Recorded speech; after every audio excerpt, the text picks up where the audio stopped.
And welcome back to the Marvel Movie Minute, a daily podcast in which we explore the films of the Marvel Cinematic Universe 1 minute at a time. In this, our 5th season, we are looking at Joe Johnston's 2011 film, Captain America: The First Avenger. I'm Andy Nelson from the Next Reel Film Podcast. And I'm Pete Wright, also from the Next Reel Film Podcast. Today, we're talking about minute 12, which begins with Steve and Bucky and ends with Howard Stark. Joining us on the show today from seasons 2 and 3 of Marvel Movie Minute, it is Rob Kubasko and Kyle Olson. And gentlemen, I have to think, watching this minute, this is why they picked this week. Because we're back at an expo. I know how much you two love talking about expos. What? It's almost like we planned it that way. Good Lord, I didn't even notice he's wearing the Stark Expo shirt. Yes, right. Apropos, 74, Expo 74. Right. 74, That's Expo fantastic. 74. Before we get to that, let's just wrap up our time in the alley. We've got the close of the scene here, Captain America, or I should say Steve Rogers. He is, says he should be going. This is that bit where, Bucky and Steve, they're buddies. Steve is feeling very upset that he can't go. He's gone through all this stuff all day today. And now Bucky is kind of trying to change things, right? He's like, maybe we can change the direction of this conversation. Let's perk things up a little bit. It's my last night. Let's get you cleaned up because we're going to go to the future. It's a great little transition. It's a character kind of thing. Like he wants to go and cheer Steve up. He wants to go have some fun because it is his last night here in the States. And they're off to, as we find out, the expo. We see the newspaper. Gentlemen, what do you have to say about this reveal of where we're going? The World Exposition of Tomorrow, 1943. This is why you hire a Joe Johnston.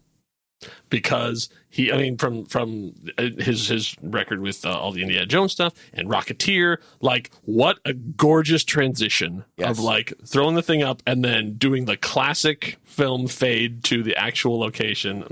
Oh man, come on. I love it. From Globe and Monorail to Globe and Monorail. Rob, what do you think? Oh, no. Immediately you get that nostalgia that you're supposed to get from the scene. This is where I think you really get transported to the era of the movie, which I think is necessary. And it's a great intro. I mean, one, only because of our love for all things Stark and our love for the lore of this. This is a really cool place to get into because of its connection to the Stark Expo. Yeah. So that globe, Rob.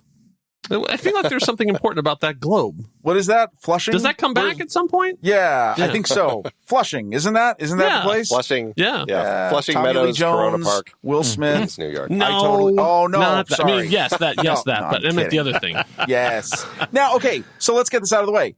In the MCU, this expo, the 1943 World Exposition of Tomorrow, is replaced by the Stark Expo.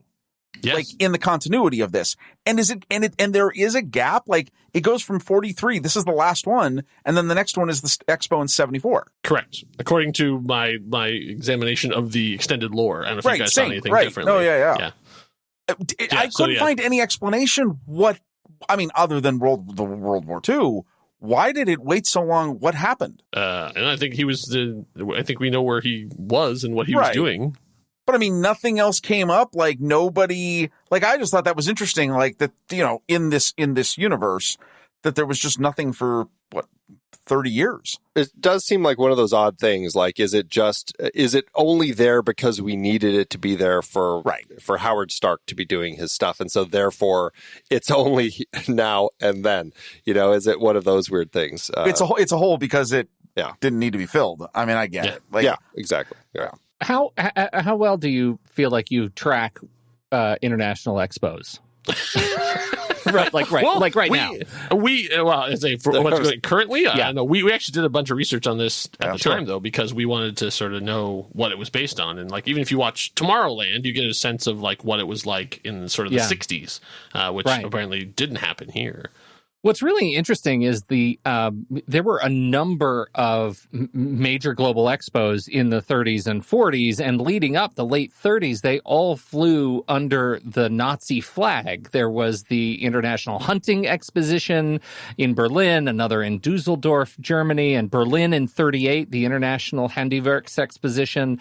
All of these year-long massive expositions through the late 30s, and then 1939 and 1940, New York and San Francisco had the New York World's Fair and the Golden Gate International Exposition for 2 straight years, and that all sort of brings us into the 40s, where obviously Germany decided to stop doing World's Fairs, and they were taken over by U.S. and Tokyo and Los Angeles. So I think I just find that an interesting sort of overlay on top of the movie, again, tying it to the kind of reality of what was going on. There were still a lot of these things, going on, especially in Japan and China and Rome and Stockholm, that were, cause for great development. And this kind of, I don't know if there were like 24/7 fireworks, but I think it's fascinating, and I'm not a student of international expositions writ large, but this period was busy with them. Well, you could go next year to the Expo 2023 in Argentina if you are so inclined. I did manage do still happen to periodically. Shanghai's Expo 2010. Had caused a lot of really interesting development. And when I was in Shanghai, we saw many of the facilities that were developed for the Expo 2010, and they look like this. Like that it's a model. Take this and put like a pagoda on it, and you have the Shanghai massive infrastructure. And so many flags. Sure. Flags. Well, so it's really interesting. Well, it's still Flag Day, so I mean that's appropriate. Yeah. So it's okay, right? I mean, when you look at expos in general, like I always remember, I think when I was in middle school or something, this is like early 80s. Knoxville, Tennessee was the site of a World's Fair, and I remember the stamp, so that's how I remember this. But I really have always wondered, like, once Epcot opened. Yeah. Didn't everybody just feel like, well, that's the World's Fair? Epcot is the World's Fair now, right? Right. It's a perma World's Fair, right? Right. Yeah. It does feel that way. Like when you go there, you've got the big, the big golf ball, as they like to call it, and just like all the stuff with the countries. It does feel very expo-ish, and it does feel like a way for them to create that kind of feel. That's an interesting perspective. I hadn't really thought about that. Yeah. This is very much patterned after the New York World's Fair, which the theme was building the world of tomorrow from 1939-1940. Obviously, again, date-wise, things are a little off, but this is Earth 616 time, so it is what it is. The Unisphere. I mean, you guys talked about the Unisphere a lot in Iron Man 2 because obviously it was still there. Yep. Let's talk about just the other things that we're seeing as we're kind of looking around here. It's fantastic design. We've kind of got this Art Deco stuff.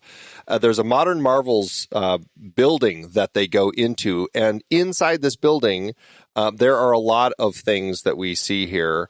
Let's start with television because we're going to get to some bigger ones. On the very far left, you just see Tel-O-Vision, as in, smell-o-vision sort of thing. And it's a wall of screens. I just thought this was a really fun, way to kind of say the future is coming. And it's going to be these little boxes that you have in your house. In full color. In full, yes. You're right. You see a person on the screen. It made me wonder if it was a person who was watching and there was a camera. Those things where there's a camera and you're projected up onto the big image up there. Yeah. That's a fun one. In between that, you see Stark Industries. We're going to talk about that quite a bit. The one I want to focus on with you two, because I know all three of you are going to have a lot to say. Dr. Phineas Horton presents The Synthetic Man. This is a big display that we pass by. It's kind of like, it almost looks like a glass capsule with a bunch of electrodes poking out of the top. And there's a figure of a man inside in a red suit and all lit up. Let's talk about this because this is a fantastic little Easter egg dropped in here. Yeah, this is some old school Marvel stuff. This is what's super fun about having this movie set in the 40s, because that is Jim Hammond, the Human Torch, not the one that from the Fantastic Four, but the original Human Torch. He was a hero back from this time. He made his first appearance in Marvel Comics #1 when it was still being published by Timely Comics. Before they had, became so popular, they changed the whole name of the company for it. In that issue, also, Namor the Submariner made his appearance. So our friend Jim here was created by Carl Burgos, who, interesting in a weird bit of synergy, right? As you go by the timeline right now, Carl is actually serving in World War II. Wow. So the man who created essentially this character is overseas at this point fighting the Nazis, as a lot of the people were. Even Stan Lee was, technically he was off over there too. Well, I'm going to talk about what Stan was doing in a future minute, so look forward to that. But yeah, he was one of Marvel's first sort of heroes. Like he was, basically had like flame powers and stuff, and he had a sidekick too. His sidekick's name was Toro. So he basically a teenage boy who also had fire powers. Like, so the two of them would be streaking through the sky. So eventually he formed the Invaders, which was the team it was Cap, Bucky, Namor, and him. They were the original 4 members of the Invaders, and they were a super team fighting the Nazis, all through here. Eventually, that team would expand to include, I just wanted to do this because I love these names, Union Jack, one of my favorite characters of all time, Spitfire, Blazing Skull, Silver Scorpion, and the speedster known as the Whizzer. And yes, chills his costume was bright yellow. Wow. Yeah, I love that. I mean, he is actually Jim Hammond. The Human Torch has made multiple returns. He's been in Marvel Comics a bunch of times, so he goes away and comes back and goes away and comes back. If you would like to hear sort of a dramatization of his first appearance, you can read Marvels by Kurt Busiek and Alex Ross. Is a great thing in there, and they actually did a wonderful podcast. Audio drama of Marvels, and they dramatized the moment where Jim Hammond sort of first shows up and makes his appearance in that, and they do a really good job of that too. Wow. So there's your quarter of Marvel history. Yeah, it's very exciting. And my understanding is this particular character, his body was later used in the Marvel universe to create the Vision. Is that right? The timeline gets a little wonky there. Yeah, that was really thought, but then later on, somebody else wrote that's not actually what happened. So yeah, of course not. Yeah, it gets a little hyper time than there, but yeah. So it's sort of connected to it, but it kind of depends on who's writing it at the time. Now I understand the design of what we're looking at here of him inside this capsule is that this vacuum tube thing is designed to take all the oxygen out, because when this particular Human Torch is exposed to oxygen, he bursts into flames. And so he had this container he would go into that would suck the oxygen out to put him out. Is that an accurate description of what we're looking at here? That's correct. Yeah, because in his first appearance, they make his big debut, and he's covered in Horton particles, I think they call, because God bless Stanley. Of course they are. When he's supposed to air, suddenly it becomes, and everybody freaked out because suddenly there was a man on fire, even though he was like, I'm fine. I'm fine. But everybody's like, no, man on fire, get water. I guess so. I know this is the synthetic man is modeled after the Human Torch, but is this display supposed to do anything? I don't know. This is one of those, things that they put as an Easter egg and they never sort of went back to it. I'm like, is that really him? Like, is that actually like before they turn him on? Like or is it just a mannequin in the outfit? It looks like his head is wooden. Yeah, it does not look like a real boy. It's Torch. Yeah. Well, because wasn't he an android originally, that the professor made? So I guess if we're calling him the synthetic man, I guess that's kind of what they're trying to say here. But yeah, I didn't get a sense. This was a confusing thing because I didn't get a sense looking at this that this was the real guy, the real synthetic man. This more is like just a costume display. Yeah, kind of like what you would just see. Yeah, that's what I was thinking. Like, this is what you might buy at the Stark Expo store. You could wear one of these, but it's get your t-shirts now. Yeah. Now, is this the placement of this? Is this like a dual homage? Like, I mean, right? I mean, like, this is an homage not only to the character, but it's also an homage to Chris Evans. Yeah. How so? Because Chris Evans played the Human Torch.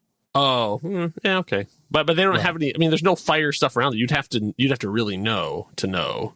Oh, well, no, but that's what I think it is, though, right? I mean, like, it's kind of cool that it has that duality. Because I mean, yeah, okay, all right. So is that an Easter egg inside an Easter egg? Yeah. Are we like?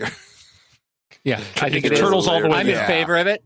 I like it, Rob. I like Thank it, you. and I'm glad you're here. Well, I I like should it note too. that in the Marvel Studios 10th anniversary 2-volume tome, they had a little paragraph that talked about it and said everything that Kyle said, ending with, and Johnny Storm adopted the name as a member of the Fantastic Four. Chris Evans played the latter role in the 2 films, which is they're acknowledging it obviously there as well. Yeah, Obviously, no.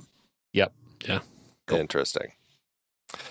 All right, so that's that. Then we have kind of on the back right, we have you can't see the full sign, something the Earth's treasures.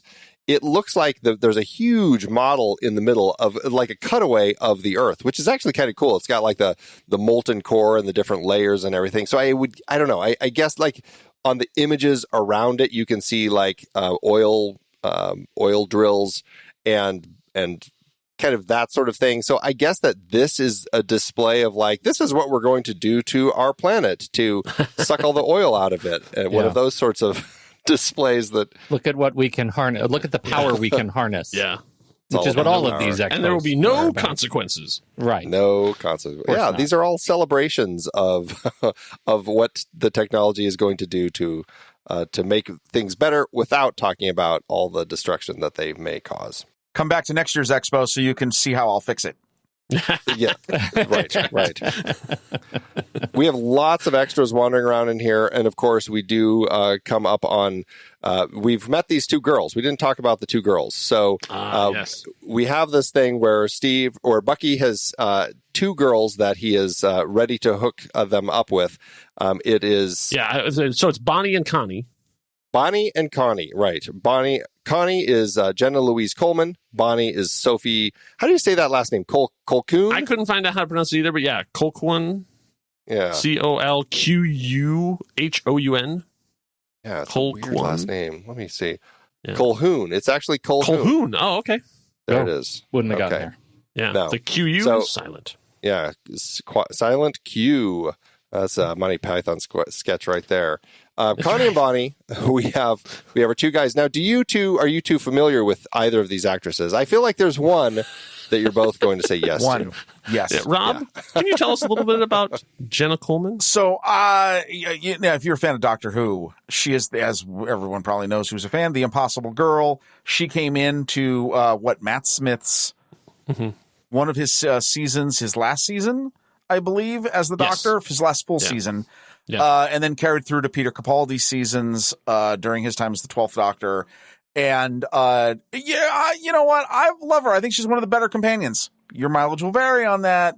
But she's incredibly well known in that genre. She'll hopefully be back too for like an upcoming episode when the BBC celebrates its centenary and the show celebrates its 60th. We hope to see her again. And she's got a bunch of new projects coming up. Yeah, by the time you hear this, actually, you might actually be watching her in The Sandman. Right. From Neil Gaiman's Immortal Comics on Netflix. She is playing Joanna Constantine. Not Constantine, Constantine. Yeah. It's going to be an interesting. I'm curious to see how that translates. Yeah.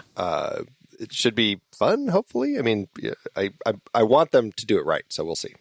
Yeah, and so Sophie hasn't had quite the same amount of nerddom that she's been associated with, but she has actually more credits on IMDb. So she is a very successful working actress in the UK. Would you like to play the IMDb game? No. No, Oh, no. I would so not hard. like to play the You So won't hard with know. them, yeah. I don't think you would Nope. have heard of most of those because they haven't made their way across the pond. Yeah, no, it's a lot of British stuff Yeah. that they're in. A lot of You want to try TV that for again both without of them. quite the same amount of derision in your voice when you say it? Hey, this is Captain America. Yeah. Lest we forget. Peggy Carter would be ashamed of you right now. That's a future episode. She's not here yet. She's not here. Not here yet. She's not here yet.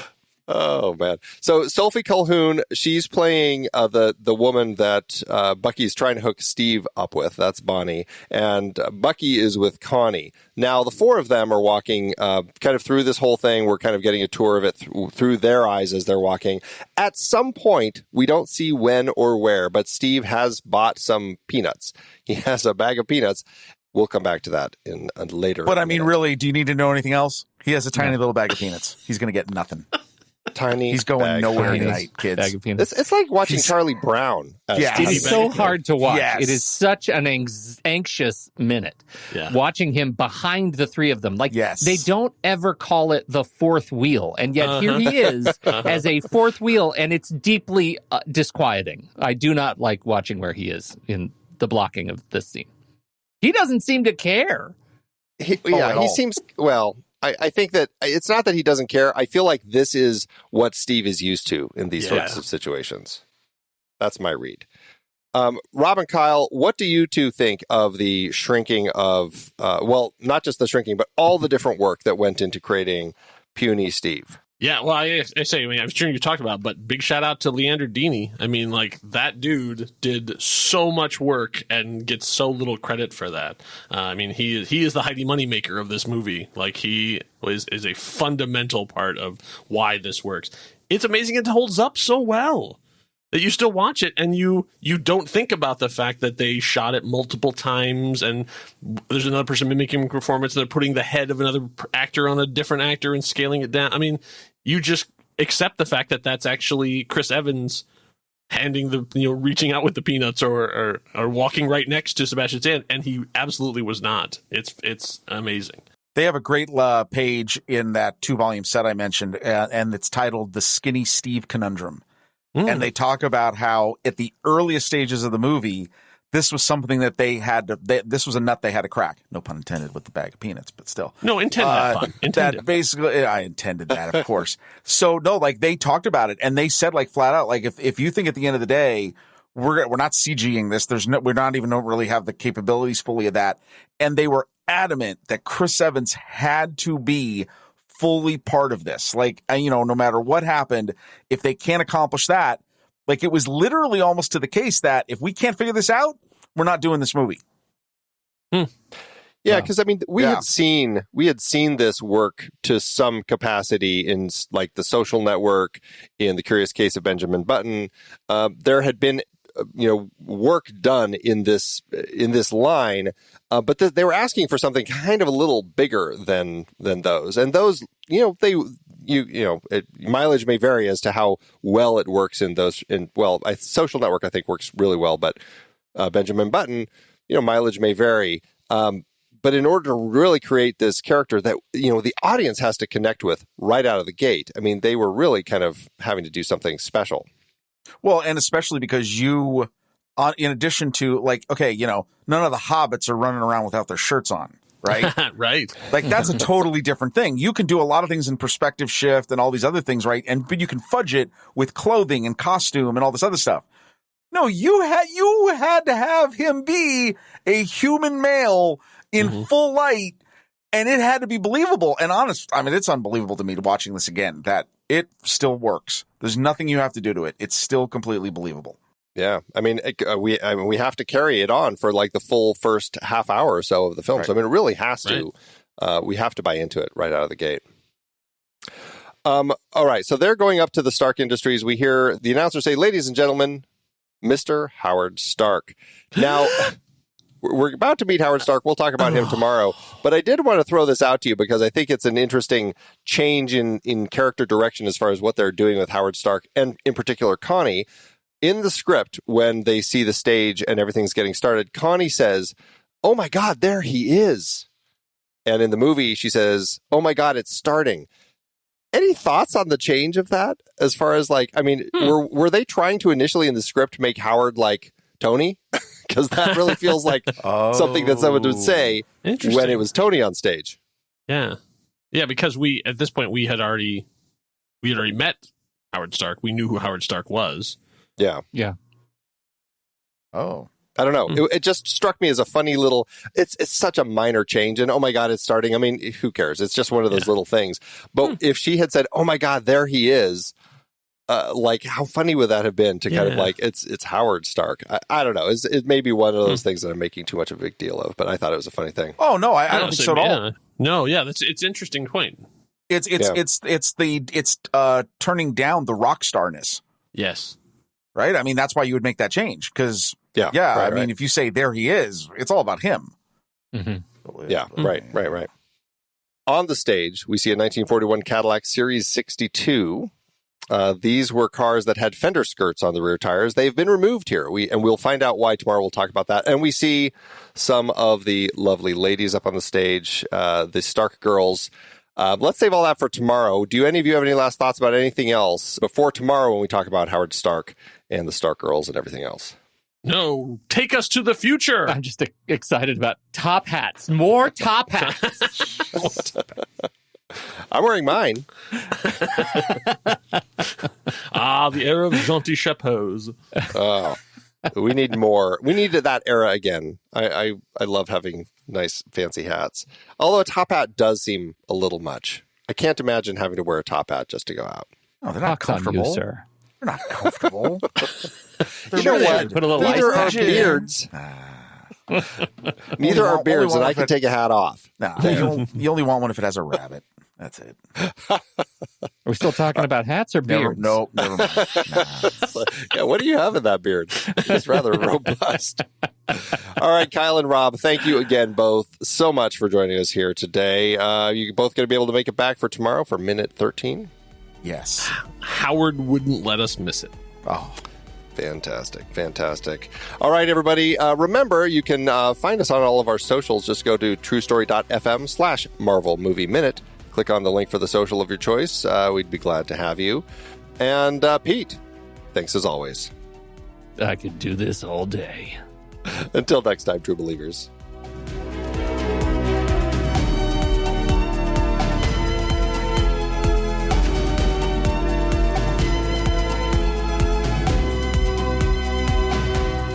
Marvel Movie Minute is a production of True Story FM. Engineering by Andy Nelson. This season's music is Spread the News by Anthony Vega, and this season's show art is by Winston Yabo. Find the show at truestory.fm, and if your podcast app allows ratings and reviews, consider doing that for this show.